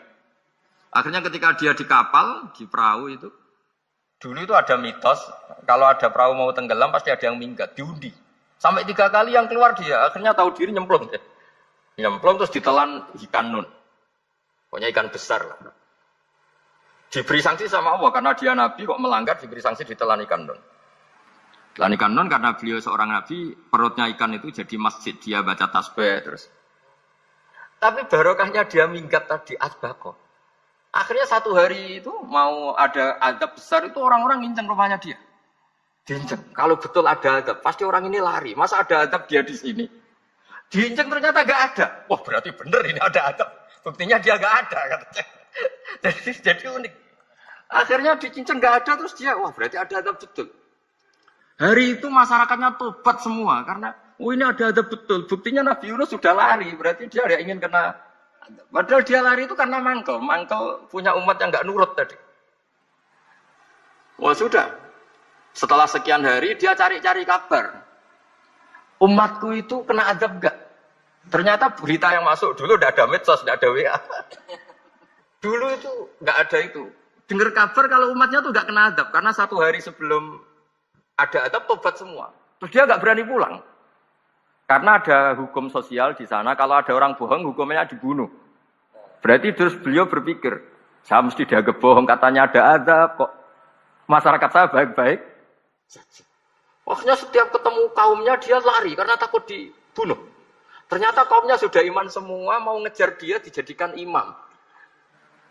Akhirnya, oh iya. Jadi itu bedanya Nabi sama ndak. Jadi Nabi itu kalau kelirunya itu barokah. Makanya kita tidak usah ikut keliru. Karena keliru kita ini pasti tidak barokah. Ya musibah. Jadi, dulu ceritanya Anting juga gitu. Yang namanya istri dua itu kan cemburu. Pertama Nabi Ibrahim punya istri namanya Sarah. Terus lama-lama karena belum punya anak, terus sama Sarah sendiri yang nyuruh supaya nikahi Hajar. Setelah punya anak cemburu. Terus kata Sarah, pokoknya saya nggak terima kalau kamu nggak ngelukai Hajar. Mulai dulu lelaki itu sudah pinter ngotak-ngatik. Kalau dilukai pipinya nanti tidak cantik. Apa ya? Yang penting ngelukai tapi tetap cantik. Terus ada Anting itu. Anting itu dulu ceritanya itu dilukai tapi tambah cantik. Nabi Ibrahim akhirnya melukai. Senang Sarah karena sudah dilukai. Ternyata barokahnya dilukai itu jadi Anting yang mempercantik perempuan. Padahal melukai istri itu kan tidak boleh. Tapi ini Nabi. Ada saja cara yang dipilihkan Allah untuk ya tadi. Keliru saja barokah. Itu bedanya Nabi sama kita. Makanya disebut mimbabi hasanatil abrar sayyatul muqarrabin. Jadi Nabi sama seperti Nabi Adam. Nabi Adam itu dilarang Allah nggak boleh makan khuldi. Akhirnya makan terus harus hidup di dunia terus jadi dunia seperti ini. Tapi itu menjadikan harapan seluruh dunia bahwa Allah itu maha baik. Ketika ada yang diberi sanksi, tetap diminta tobat dan dianjurkan tobat. Dan Allah berjanji setiap yang tobat pasti diterima. Sehingga terus kita sampai sekarang nggak pernah putus asa karena sudah diberi contoh bahwa bapak kita yang pernah salah dijanjikan tobat dan Allah pasti menerima tobat kita. Jadi ini bedanya kita dengan Nabi. Jadi semoga lewat pengajian ini atau ngaji bareng ini tunggu mau balik nih waman wal ayatul kubra. Nabi kan umatnya akeh, rata-rata diutang. Nak cari kodiyat ini mboten kula sing ngomong cari kodiyat. Nabi ku cara kasarane dikorbanno pangeran. Mergo ngadepi culun-culun ngene iki jare. Artinya wong soleh iku ya ora apa-apa diutang. Kutang ya ora ganggu wong soleh. Nyatane Nabi diutang nganti wafat niku wadiru marhuna. Nabi wae kapundhut iku cara lahir yo lara. Sebagian riwayat disebut koyok dibacok pedang ping 70. Padahal adna auliyai, wali paling ndek ning umat Nabi do biasa mati koyok turu. Tapi ngono iku ora gak ngancani wong akeh. Umum wong akeh kan ya ngene iki sak mati ku ngrepoti wong akeh. Bener mek mung kan akhir dianjuti mergo mati lara sing ngrepoti wong akeh donya entek terus mati. Niku kan ya repot kabeh. Nanggal apa? Niku nyuwun sewu, Nabi ku badhe kapundhut nyuwun sewu ya lara kabeh. Mergo baturi umate sing kira-kira ya akeh sing lara. Bahkan yang semua riwayat ini tidak sepihak. Aku golekno sumur pitu sing beda-beda. Ahriku aliyya min abarin sat. Dituruti. Wis kok wong Jawa, wong nak panas, nak repot ya dikopoh. Cara wong Jawa dikompres, dikopoh cara bahasa Jawa. Jadi padahal beliau itu sayyidul awalin, kalau minta itu enggak ngalami itu semua. Kalau minta itu pun Nabi banget pirsane nek umat itu digo bal-balan bojone. Yo Nabi yo ngalami di barko Aisyah, di barko Hafsah. Buareng puane uga agak ambek Maria pisan tok. Oh iku dadi cari kodiyat. Nabi ku didesain kaya umume umat. Yo diamuk bojo. Yo diutang, tau diamuk sing ngutangi. Yo tau Mas. Nabi tau diamuk sing ngutangi mergo rodok piye. Bareng sahabat-sahabat gak trimo. Ngono innali sahibil haqqi maqalan. Yo ben jenenge wong nake yo ngomel. Tapi ora kok hakikate Nabi ngalami ngono, tapi nggambarno rai-rai umate ngene iki. Angel temen nerangno kowe. Wah, angel temen nerangno kowe agak tolok ngene wis.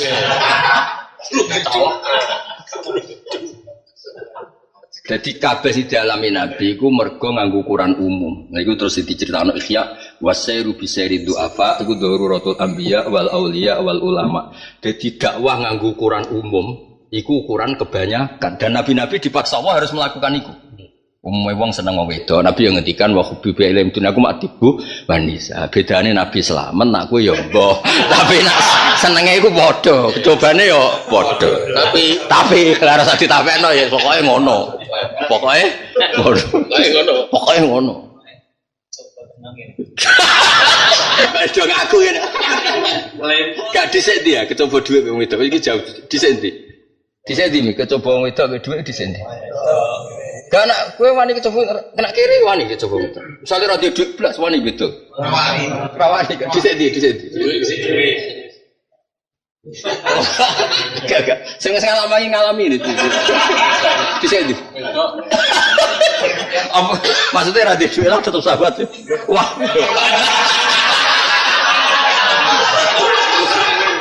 Bener di. Bener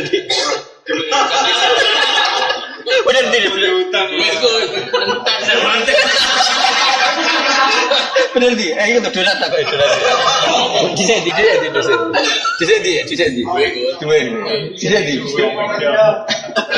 Lah nek radhi duit terus ana rondo seneng. Ora di rumah to napa jare. Dhisik gimana? Harta cara Rangga Warsita ya, Pak? Rangga Warsita ya, harta, tahta. Urutane piye cara Rangga Warsita? Harta, duit, Gus. Duit. Pengen maju duit. Aku syarat Indonesia sik. Kembang. Melo-melo. Wong soleh-soleh aja melok-melok. Jadi kabeh iku coba. Nyatane ngene Mas, ada orang yang enggak kecoba wedok. Nyatane ujub itu bisa menghancurkan semuanya. Mulane Nabi nak ngendikan yo unik. Lagi jagani wong akeh cara qotiyat. Umpama kira dosa, laula anakku niku dawuh Kanjeng Nabi, umpama kira dosa, kowe di penyakit sing luwih ngeri timbang dosa. Napa niku Nabi ujub? Artinya semuanya itu dikono. Hasud yang mana? Nabi itu nggih maklumi ya yang hasud. Ora hasud piye misale iki mondok bareng Tuhan, pinter kowe sing ranking yo kowe. Kowe keamanan yo tau nyekel dekne. Terus dekne dadi kiai, kowe dadi maklar ning pasar ngono ae misale. Kan yo wajib hasud kan. Wajib. Lha iya lho misale gurumu Quran ning pondok terus dadi wong biasa ke dipek mantu terus ngegang ning Madiun ngono kan yo. Terus diundang bupati nyucup ke dibolak-balik kan. Ya cara wis ngerti kertumu kan yo wajib hasud kan. Lha niku Nabi yo maklumi wong hasud. Jong hasud ya ora apa-apa, tapi aja wujudno, ya gremeng ae. Ida hasad tafalah tabghi hasud yo hasud, jong tapi aja wujud. Misale ngene, ana cah elek pancen gantuk wong wayu. Padahal ora pati dhuwit kan iku mesti hasud. Mestine waku, mesti kan ngono pikiranmu. Ya tapi terus ora usah mbok lintrik ben pegatan ya ora usah ngono. Hasude gremeng ae ora usah provokasi. Iya, iku Nabi maklum. Jong kena hasud, ida hasadta fala tabghi. Sementing ora mbok wujudno. Lah kok ora hasud yo ngrai ngene kok ngiyai misalnya kan yo takokno kancane, takokno gurune, takokno sing kasus kabeh kan. Menang fixer. Utawa ngene. Lah iya kan menang bejo mbek.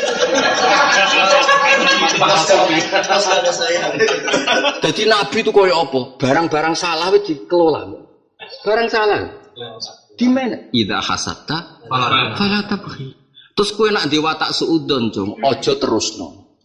Fala tatabba iku zamane kena diwatak suudon, yo aja terus mbok goleki datane. Wong suudon kok golek data, wong suudon iku wis haram kok malah mbok golekno data. Misale Mas yo, Toha kok nglire MC tenan tuh mbok goleki data WA-ne. Ora usah ngono le dul.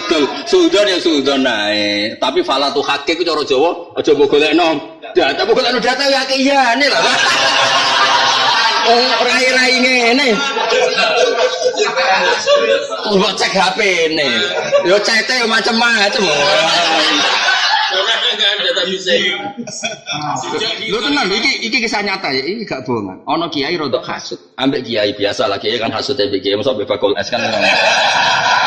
Lho tenan iki kisah nyata. Nggih. Lha iku lapor aku ya. Padahal perjalanan rene 2 jam, numpak mobil pribadi 2 jam moro narukan. Tok ngene jam 4. Tenan Gus, khotbah iki jelas rasah. Lah kok saged? Wong mboten maca selawat, wae kurang rukun. Aku yo mending ngene. Mosok lah wonten khotib nggih sama sesaran. Iku kemungkinane loro. Jenengan pengawas idol, maksudnya tukang nyeleksi calon khotib. Utawa jenengan pakar hasud. Ora meneh hasud, pakar hasud. Lah kok saged, Gus? Lah mergo aku wong saleh, aku nak Jumatan ora tau ngrungokno khotib. Teko seling pangeran. Selali aku khotib ngomong apa ya ora. Aku wis Aku tanya, mergo aku terus istighraq villa. Dadi wong sak rohku nak ning desaku iku ya nak sing wali istighraq villa, nak sing ra wali turu aku mending ngono. Dadi ora kober, ora salah khotib iku. Dadi nak nganti ora salah tahqiq ngono iku nak jenengan ora tukang seleksi, ya tukang pakar hasil dan iku nyata. Kula cek lho tenang. Lah terus bar takok wis dene tahqiq jarene ora maca selawat. Ku cara jenengan wajib baleni to ora? Ya aku yo mending ngene nak pancen nyata ya ora wajib. Lah kok saged saksine kowe tok. Saksi wong hasud iku fasik kaya ngono. Aku yo ngono. Syahadatul fasik la tuqbal. Ayo ngono. Kowe kudu golek kanca perhasutan. Lah anak kancamu akeh fasik kabeh lah jamun azim yo tak tampa. Bagus. Jenengan tak takoki tenan kok guyon. Aku mending ngene. Guyon niku ana sanate Nabi tau guyon. Nek hasud ora tau. Nabi ku jelas wayam zahu wala yaqulu illa kon sanate guyon ku jek ono. Tapi nak hasud gak tahu Nabi ku hasud. Wah langsung pucet kabeh. Batin nggo kiai latihan ngadepi kiai tenan. Wong kiai latihan, kok boyo takok ngono mbek kiai sing padha ra tenanane kan seru apa? Maksudnya seru terus, ayo goleki wong iki. Oh, kalau kiai padha latihane kan terus dadi berita seru. Oh, ambek kiai tenan. Kiai tenan wis Allah wa billah wa fillah kabeh iku pertimbangane Allah billah billah ora ngefek. Juga aku diceritani maksud tahu. Indonesia ini gimana wis gini. Indonesia itu ya bagian saka kerajaane Allah. Wis kabeh terserah Allah kok ribet. Langsung ngene. Wong kabeh apa bar pancen mulai dhisik donya wae Allah. Masane wae mbah apa bener. Ya cuma Allah nurono aturan, nak milih sing mbok cocoki sing maslahat. Ki milih sapa ya tanggung jawabe ning Allah. Ora nintim sukses cara fikih tanggung jawabe ki milih sapa bener ta orane ning Allah. Sing jelas sing karuan niku Allah iku seneng damai wasulhu khair. Bangsa pahpoh koyo kowe iku Allah ora pati seneng. Jute tak delok daftar wali kowe rong mlebu. Cadangan lho urung ngombe. Inden ae durung ngombe. Nah ya cara qadiyat balik dan qadiyat. Qadiyat itu Nabi itu didesain oleh Allah. Malah oleh bahasa dikorbanno. Dikorbanno guling-gilingan Nabi itu al-alamul asghar, alam kecilnya sak donya ya Nabi. Maksudnya alam asghar karena yang diwakili kita di bab ini ya di bab ini. Tentu beliau punya al-alamul akbar ketika dengan status nabinya. Tapi dengan status makili kita itu umumnya wong damuk bojo Nabi ya damuk bojo. Umumnya wong lanang damuk panik bareng damuk Nabi ya Pak. Ora pisan iki. Panik yo oleh, panik ora oleh. Misalnya ke WA kok ora kan wis pisan to. Oh panik. Sedike panik yo oleh apa? Gila. Panik yo oleh. Bareng wis panik mending ngono kok dhewean lho Mas kok lali aku yo eling nek. Wong lanang kok. Wong lanang. Kilat nek. Jajal ya, tak ceritani nabab iku. Nabi Ibrahim stop-tope Nabi Abdul Anbiya jenenge Khalilur Rahman Ibrahim. Iku Mas dibamuk mbek Sarah iku yo nganti fikih gak mlaku. Tak ceritani sing gak cerita. Sarah kan wayu banget. Orang arah koyo bojomu wayu banget. Singkat cerita Sarah iku keramat walhasil terus ana raja sing itu walhasil Sarah iku dihajar. Ajar kuwi Sarah rawe Nabi Ibrahim. Ajar wae. Nak cara Bukhari mboten hajar tapi ajar bil hamzah kan ana bil hamzah ana bil ha. Wis ora usah mikir ngono pokoke ajar mek hajar satu orang. Ngono mbok berarti Nabi Ibrahim bojone telu. Sarah hajar. Ngandani aku ya angel. Angel ngadani mualaf ini angel. Orang mualaf kok iman kok fasik ku angel. Tobatannya arane angel dadanane angel. Wes, wah singkat cerita akhirnya Sarah ini maklumi nanti neranti anak. Sing ngongkon nikahi, gampangane omong guys. Nikahi ajar itu Sarah. Sekira usah bahasa koyo kitab-kitab ning bab iki Wong Jawa. Wong Jawa saya darani Maria ya garwa, Hajar ya Mau kita para-para atau Ibrahimu min Sariyah Sariyah piye napa garwane Nabi kok darane babiku anut ki Jawa babiku wis njawani lah supaya garu ora muni Sarah iku garu nak ajar wae bucok aku nate dibantah ki tapi nang kitab kita mboten kan ngajimu akeh aku ora usah kecangkeman aku alim pers de akhlak kuwi iso ngaji tok ora di akhlak mungkin kiai-kiai tenan dibantah kiai latihan kini kiai terdaftar lenglang itu dianggap. Itu jelas kan ahlul Quran ahlu wa khasatu. Ada dapat. Nah, terus walhasil itu terus Jalalah ngumpuli Hajar itu dia anak. Ya Ismail itu. Terus tentang Palestina ini hasil sarang ngomong jadi mengkamuk Nabi Ibrahim fikih nganti ra mlaku tuh. Yo ora lukai Hajar, yo ora lukai. Iso meninggi. Padahal lukai kan haram. Nabi diamuk yo oleh meninggi yo oleh. Wong panik kok. Berarti kan fikih gak mlaku. Ora kok muni, lho kok lukai piye waya krumo ora. Yo meninggi. Sama nih. Panik kok. Panik. Itu. Dewa mau itu terus meninggi. Yo ora lukai aja. Anak babi iki kowe iso niru kabeh. Wong lanang tetep pinter ngakali. Wis ora nabilah nak bab ngakali. Wong lanang khatam. Ora nabi, ora kiai, pokoke nak bab ngakali wong lanang khatam. Wong kula di kanca Mas seneng cawe itu ning HP-ne ditulis setan.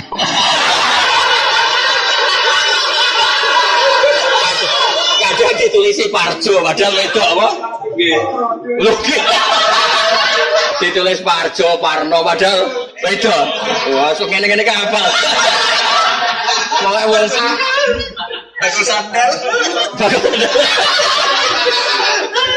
Sing aku kakean, sing aku. Kakean.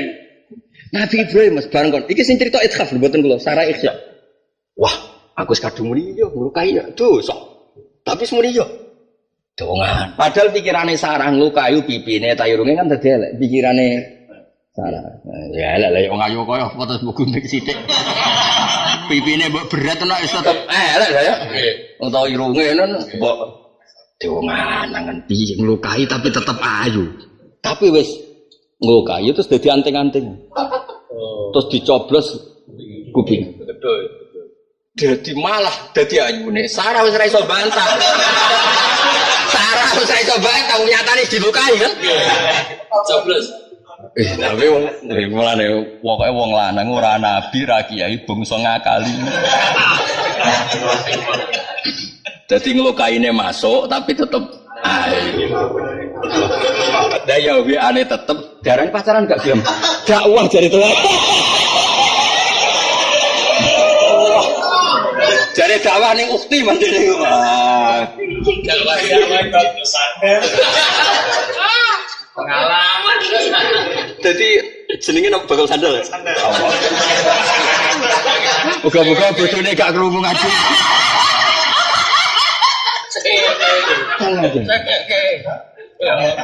Jadi intinya Gus, nak wong lanang itu soleh ya soleh, nak panik ya kalah, tapi akalnya tetep betul.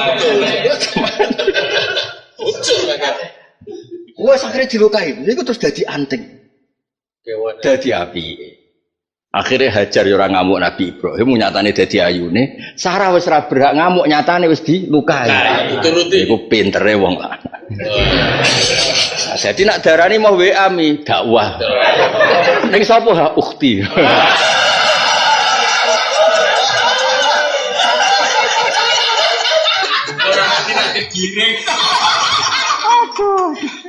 Ya, tapi kabeh cek liya bluakum ayukum. Ayo coba.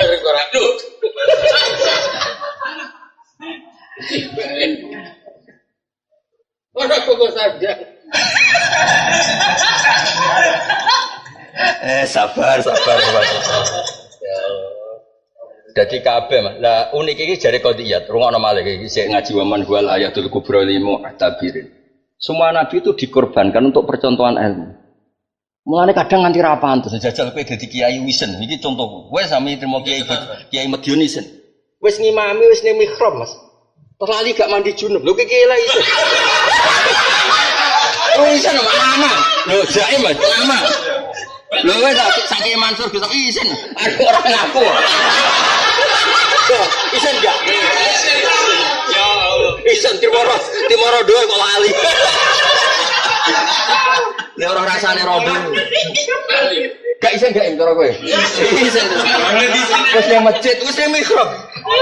Niku nabi tenang, nyuwun sewu nabi tenang mau ngendikan makan aku. Pening Nabi kodur mandi junub terus balik. Aku mau junub lali cung saiki aku wadis.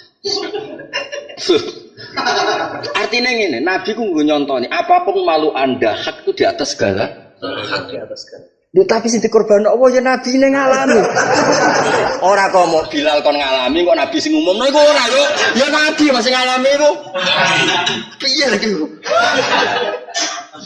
Gak kira-kira umatnya bumna si imam-imam masjid jamek sing bayaran. Ayo, milih ngaku tak milih ngaku aja. Orang ngaku kan? Enggak urusan duit pengiran gampang kok istighfar. Terutama imam-imam bayaran ya. Milih sini lagi. Milih terus ya. Oh, mulai terus sama lagi. Wes aku misalnya pidato pas junub terus lo tau ora? Terus not, terus isen Mas.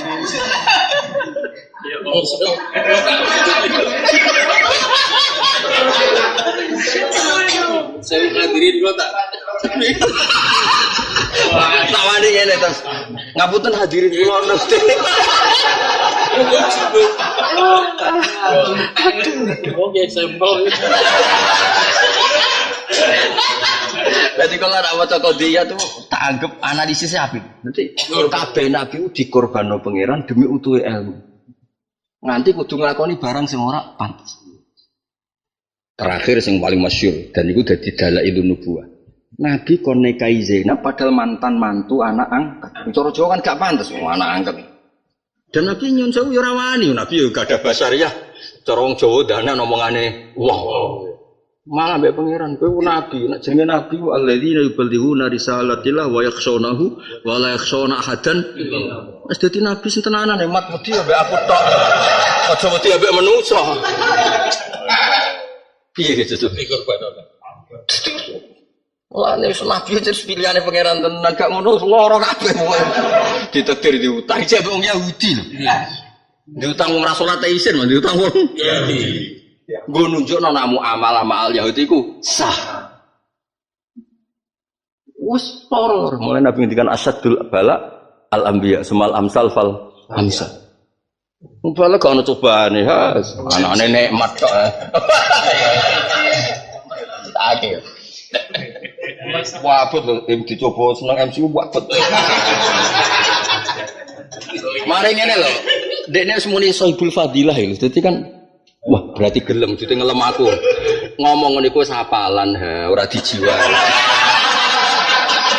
MC muni Sohibul Fadilah iku apalan diwarai, ora tok ati. Terus GR, wah. Ora usah ngono. MC ku tok ati apa diwarai? Diwarai apalan yo. Ora roh apa-apa asline. Nah MC ini tahu ngaji ditambah-tambah dhewe ha iku asli. Tapi kadang basa-basi ibu-ibu.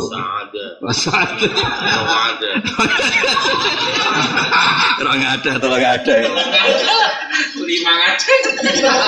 Ya pokoknya ngaji keling-eling. Kabeh iku coba liya bluakum ayukum. Nyatane umpama kowe zaman mondok ditegir ra utang ra butuh kanca. Mungkin iki dadi kiye iku malu. Rai-rai kok bener Bapak. Rai-rai ngono iku gak iso dikandani hikam. Dongakno diutang. Utawa ya mau rai-rai solehne watut babon wis akhlake karimah dhewe. Diutang bareng. Lemes apa? Lempol. Sing ngalami kok cek akeh. Mandi di utang apa wedok nglempokne nglempok to dia. Wong wedok. Utang. Oh, lek loro contone. Parandi. Coba utang kok wedok nglempok goleng di. Goleng di. Orang tahu itu bau utang. Orang tahu itu bau utang. Belum diutang. Orang desa buat. Pengiran makhluk ngene ya. Iki ya coba lihat berlaku tapi mau pokoknya badburdan mantep pokoknya lama ada awal dain dari to'ati ya bi akromir rusli pokoknya kunna akromal jadi apa lo sih tau ya kunna akromal umam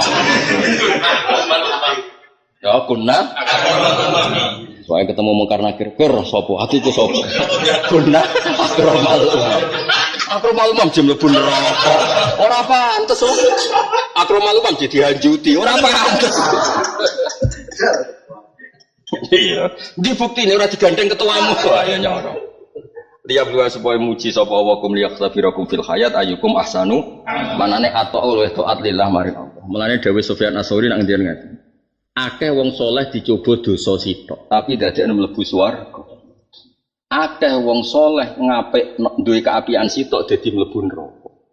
Iku wong soleh tau dicoba sitok fakana dzalika dzambu nasba aine ya apa fakana dzalika dzambu nasba akhire lam yazal khaifan lam yazal kadza wa kadza. Dia tahu dosa terus eling terus ambek wong ya sopan muga eling tahu dosa hubungane mbek Allah khaifan yo terus sopan. Ana wong ora tau dosa tapi hubungane ambek wong liya iku luhur ambek Allah nuntut. Mergo tilka ta'ah nasbah aine hidupnya wiling terus nak tahajud, nak dalail, nak qobliyah ba'diyah. Akhirnya hubungannya mbek Allah nuntut, ambek manusia nyepelek. Nah. Jadi kabeh kudu dikelola mbek ilmu sing dadi akibat ayyukum ahsanu amala.